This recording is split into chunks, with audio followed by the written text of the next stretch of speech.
बाई बाई बाई बाई, काय हे ऊन, काय हे ऊन. मागच्या वर्षी पाऊस पाऊस पाऊस पाऊस पाऊस, थंडी थंडी थंडी थंडी थंडी, आणि आता ऊन ऊन ऊन ऊन. काय बाई, किती इतकं ऊन आहे, इतकं ऊन आहे की त्याचं टेन्शन यायला लागले. बाहेर जाता येत नाही, काय काम होत नाही, तब्येती बिघडायला लागल्या आहेत, उकाडा सहन होईना, घरात बसलं तरी त्रास व्हायला लागलाय, बाहेर तर जाताच येत नाही आहे. असं स्ट्रेस यायला लागलाय नाही, टेन्शन यायला लागलं एवढ्या उन्हाचं. कसं व्हायचं, अजून महिना जायचा आहे, महिना जायचा आहे, आणि त्यात आपण काही बदल करू शकत नाही हो. आपण काही सूर्याला सांगू शकतो का? आपण कितीही घरामध्ये आत्ता त्याला अंधार करूया, त्याला AC लावूया, पंखा लावूया, कूलर लावूया, काहीही केलं तरी आत्ता उन्हाळा हा कडकच आहे. भिंती तापतायत सगळीकडनं. आपण नाही बदलू शकत आहे, परिस्थिती नाही बदलू शकत आहे, सूर्याला नाही सांगू शकत आहे अरे बाबा जरा कमी, आम्हाला सहन होईना, आहे की नाही. परिस्थिती आपल्याला ॲक्सेप्ट करायलाच पाहिजे. करतो ना आपण ॲक्सेप्ट, होय बाबा अजून 1 महिना सहन करायचं, आणि नाही केलं, त्रास करून घेतलं तर काय होईल. ताण तर आपल्याला येतोच आहे, पण तरी तो ताण आलेला आहे म्हणून जर का आपण म्हटलं की नाही बाबा मला होईना, मला सहन होईना, मला सहन होईना, सहन होईना, सहन होईना, फ्रस्ट्रेशन येते. बापरे काय हा उन्हाळा, आणि आपण बदलू शकत नाही. आपण AC घेऊ शकत नाही आहे विकत, पंख्याचं वारं पुरेना झालंय, पंख्याचं वारं सुद्धा गरम यायला लागले, फ्रस्ट्रेशन यायला लागले, काहीच करू शकत नाही. काय करायचं, होय ना. म्हणजे एखादी आता ॲक्सेप्ट करून सुद्धा काही उपयोग नाही, कारण आपण परिस्थिती बदलू शकत नाही. मग काय करायला पाहिजे? ॲक्सेप्टच करायला पाहिजे. होय बाबा काहीतरी उपाय काढायला पाहिजे छोटे छोटे, आणि उकडते आणि उकडणारच. हे महिनाभर आपल्याला सहन करायलाच पाहिजे असं म्हणून आपण कुठेतरी शांत राहायला पाहिजे. इलाज काय त्याला? थोडक्यात काय की आपल्याला, आपण दुसऱ्याला बदलू शकत नाही, आपण परिस्थितीला बदलू शकत नाही. हल्ली आपण सगळीकडे बघतोय ना, मैत्रिणींच्या मध्ये बघतोय, नातेवाईकांच्या मध्ये बघतोय, आपल्या करिअरमध्ये बघतोय, आपल्याला उठसूट ताण येतो, उठसूट ताण येतो. मी हल्ली ताण परिस्थिती यावर खूप बोलते, कारण बघावा तिकडे सगळीकडे ताण आहे हो. कशाचा ताण आहे? खूप छान आहे हो, नोकरी खूप छान आहे, पण काय करणार, मुलं आमच्यापासून लांब आहेत. मुलं आमच्या जवळ आहेत, पण काय करणार, पगार पुरत नाही. मुलं जवळ आहेत पण स्वभाव पटत नाही. बघा असं सगळीकडे चाललंय.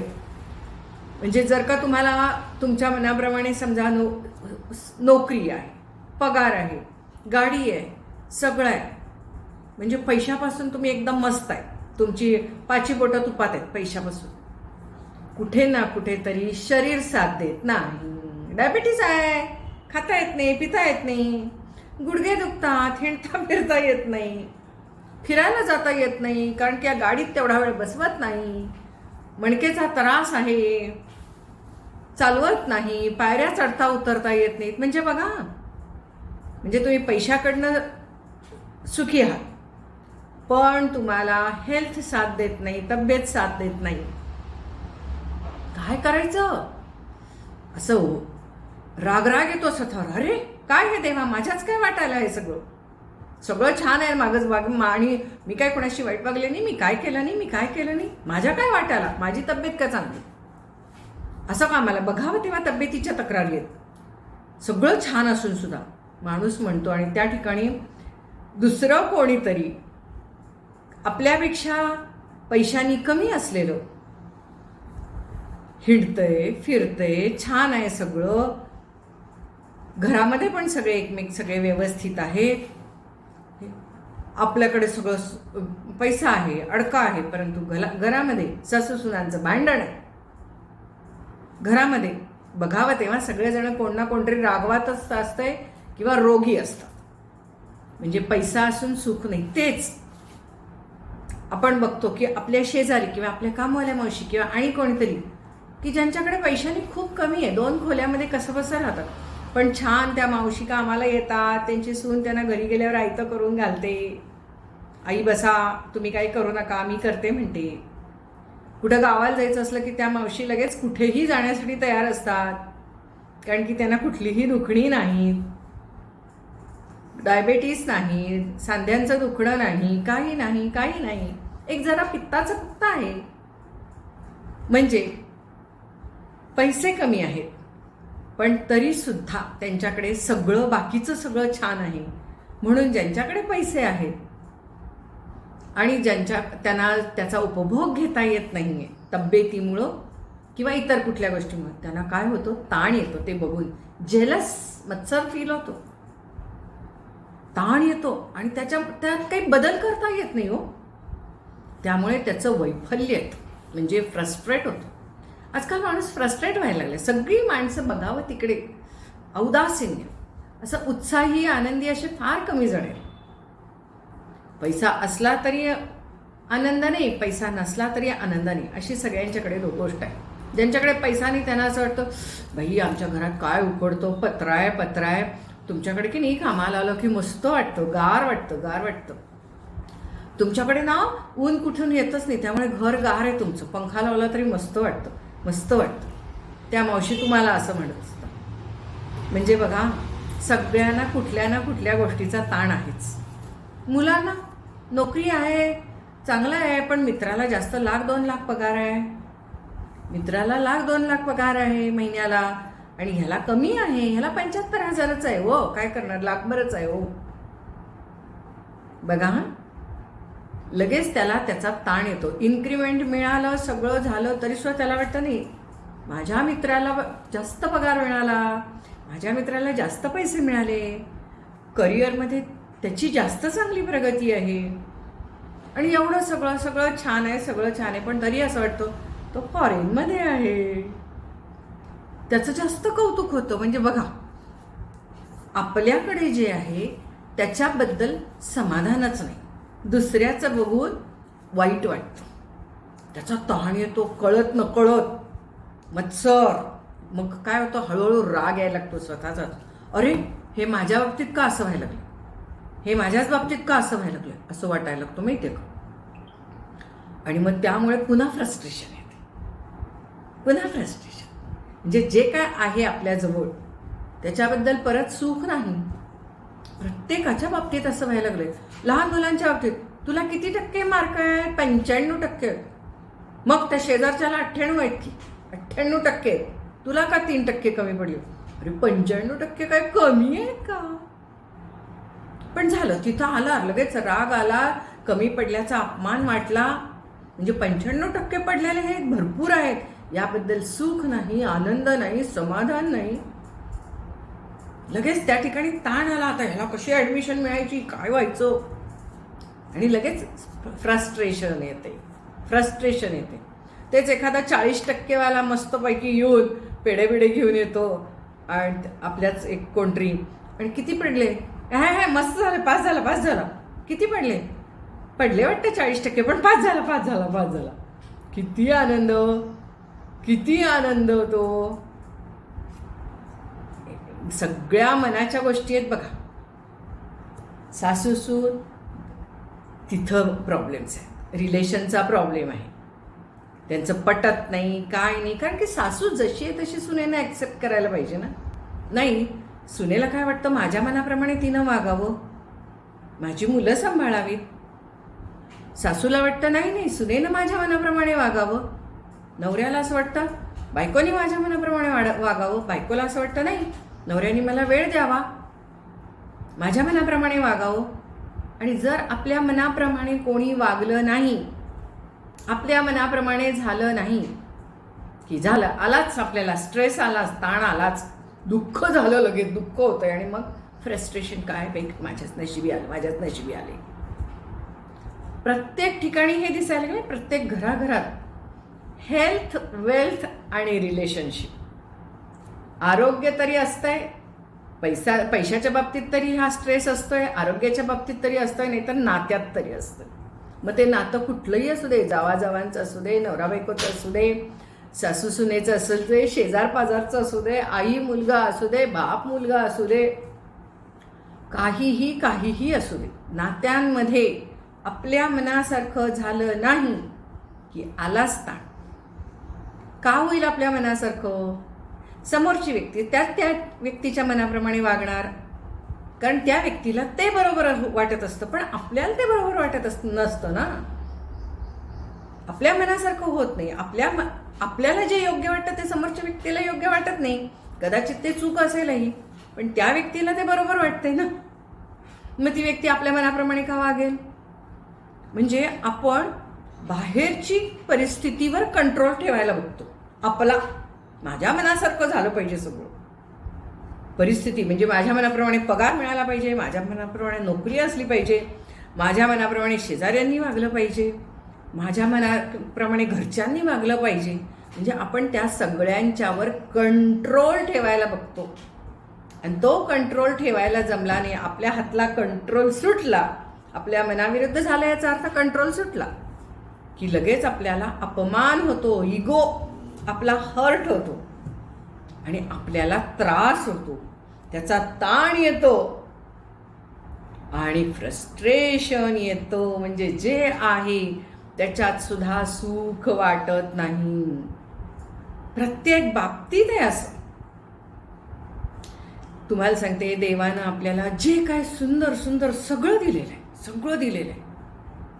जे काही त्यानं दिलेलं आहे, जसं त्यानं ठेवलेलं आहे ते ॲक्सेप्ट करून आपण गेलो. असं जे कुणाचा तर स्वभाव काय काय असे ना, प्रत्येकजण प्रत्येकाच्या नशिबाच असं म्हणत नाही आपण. आपल्याला असं वाटतं नाही त्याचं हे असं झालं पाहिजे, त्याचं आपण समोरच्या आपल्या मुलांच्या बाबतीमध्ये साधं घेऊया आपण. आपल्याला असं वाटतं आपल्या मुलांना 10वीला एवढे मार्क मिळवले पाहिजेत, 12वीला एवढं मिळाले पाहिजेत, त्यांना असं असं शिक्षण घेतलं पाहिजे पुढं. अजून पोरगं 7वी 8वीत असते तर त्याच्या आईला पोरानं इंजिनियर कुठल्या कॉलेजमध्ये करावं, इंजिनिअरिंग हे त्याच्या आई वडील ठरवत असतात बसून. हे ठरवत असतात आणि त्याच्यासाठी सुट्टी लागली की आई वडील त्या मुलांना असा जाच करतात, पुढे हे शिकायचं आहे ना, मग त्याचा अभ्यास करा. कालच परीक्षा झालेली आहे, काय करू अभ्यास, मुलं म्हणतात. पण नाही, आई वडील म्हणतात अभ्यास कर, मोठं व्हायचंय ना तुला, मोठं व्हायचंय ना. म्हणजे कंट्रोल ठेवायला बघतात. आणि समजा ते मूल म्हटलं नाही मला काय करावं कळत नाही, मी आता सुट्टी आहे, मी आज काही करणार नाही, मी टीव्ही बघणार आहे किंवा मी खेळायला जाणार आहे, की आई वडिलांना असं वाटतं आपला त्या मुलावरचा कंट्रोल सुटतोय किंवा तो माझा ऐकत नाहीये, माझ्या मनासारखं ऐकत नाहीये. लगेच त्या ठिकाणी अपमान. प्रत्येक ठिकाणी हे चालू आहे. मुलं लहान आहेत त्या ठिकाणी आईबापांना स्ट्रेस आहे, ताण आहे. आईबाप असे वागतात म्हणून लहान मुलांना ताण आहे, त्यांना सांगता येत नाही, बोलता येत नाही, व्यक्त होता येत नाही किंवा मग त्यांचं कोणी ऐकत नाही. आणि मग त्यामुळे काय होतं, ती मुलं अशी चिडचिडी व्हायला लागतात, रागीट व्हायला लागतात, अक्रस्ताळी व्हायला लागतात लहान मुलं. त्यांना कळत नाही आपण कसं व्यक्त व्हावं, मग ती चिडचिड करतात. मोठा भाऊ लहान भावाला मारेल अशी मारामारी करतात मग ती, किंवा मग अजिबातच ऐकत नाहीत, काहीच ऐकत नाही. त्यांना कसं व्यक्त व्हावं हेच कळत नाही.